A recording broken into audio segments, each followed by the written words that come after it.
In the Canterbury Tales, Chaucer constructs a rich portrayal of medieval society in social mores.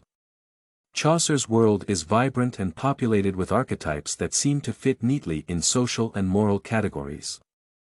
The knight is of high moral stature and chivalry, the prioress is gentle and piteous.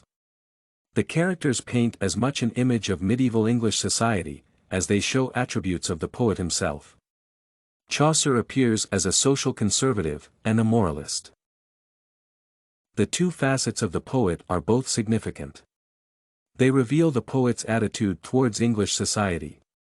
The general prologue is especially descriptive of Chaucer's respect for the established social strata and the importance of one's economic level. The first described pilgrim is the knight. Chaucer portrays him as an ideal, brave, and illustrious member of the nobility. The length of the knight's description emphasizes his position within the social hierarchy. Chaucer's social conservativeness is also evident in his treatment of the church.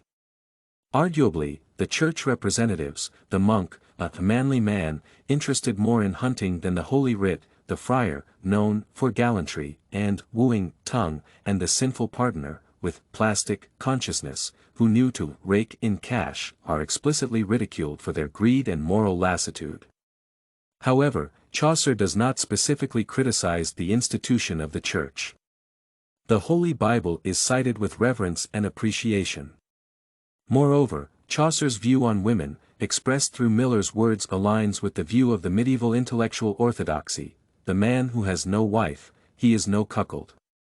It can be argued that the nobility and God, a symbol of the Church, are the few institutions that are not ridiculed in the Canterbury Tales. Chaucer, the moralist, scrutinizes his characters with an ironic eye.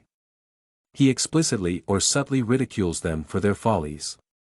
The jealous, gullible carpenter in Miller's tale becomes the laughing stock of the village for his folly of believing in the flood. Nicholas, the opportunistic and cynical student, is punished not for adultery, but his arrogance. Alison, the carpenter's wife, is not socially disgraced for breaking the sanctity of the marriage vows. However, Chaucer does portray her, in particular, and cheating women, in general, in a negative light. Unlike the nun, who is described as becoming, full of sympathy and loving heart, Alison is described as skittish and primrose, for any lord to tumble in his bed or a good yeoman honestly to wed. In Miller's tale, Chaucer deals with follies such as adultery, arrogance, foolishness, and naivete. In the Pardoner's tale, Chaucer's sins such as murder, robbery, licentiousness, drunkenness, greed, gambling, false swearing, and gluttony are the themes.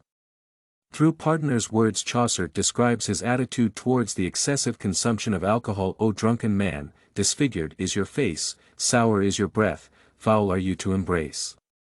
The Pardoner himself delivers his story while drunken, and Chaucer punishes his lack of inhibition by engaging him in a conflict with the host. The three robbers in Pardoner's tale, who secretly plot to kill each other, ending all dead, make a clear example of Chaucer's orthodox view that retribution must be commensurable with sin. Chaucer also forgives. The drunken pardoner is brought in better graces with the host, with the help of the worthy knight. Excessive adherence to rules constitutes as much a subject of ridicule as does impulsive foolishness. In the Knight's Tale, which describes the conflict and duel of two knights, Chaucer seems to subtly ridicule attitudes of excessive chivalry. However, critics argue that the Canterbury Tales fall short of the requirements of poetic justice. Chaucer, the comedian, and the moralist, does not consistently reward the good in his characters, nor punish all the evil. Rather, he punishes stupidity and rewards smartness. At the same time, the views expressed through the narrator's words or the Pilgrim's tales stress the side of Chaucer that is a social conservative.